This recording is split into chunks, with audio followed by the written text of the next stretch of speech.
In verse 12, God now tells Moses to come up to him on the mountain, as if he's not already there. God says he will give Moses the stone tablets with teachings and commandments, but whether these are the ones that they had already discussed or some new ones is not clear.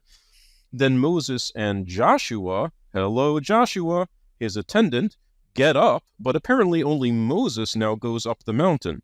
The elders are instructed to wait with Aaron and Hur, hello Hur, at a distance.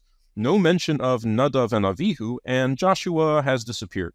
So the elders are clearly not on the mountain, and nothing is mentioned about the elders having literally just seen God. So that's that. Well, what else happens? In verse 15, Moses goes up the mountain again to where he already was, and now cloud covers the mountain as if it hadn't already. The presence of God sits in the cloud for 6 days for unknown reasons, while Moses does who knows what.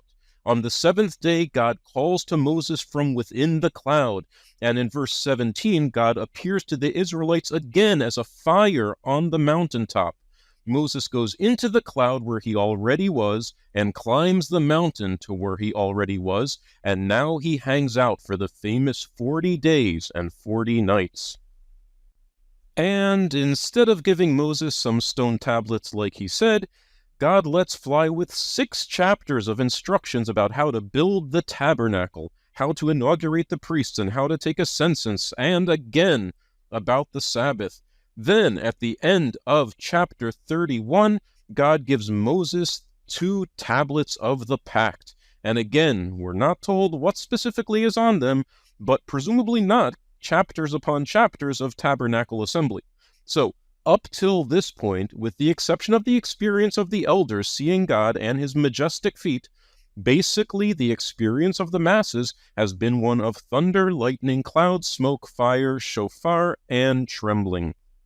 Okay, then in chapter 32 we have the episode of the golden calf, which, let's face it, could probably have been avoided if God had told anyone it was going to be a 40-day situation.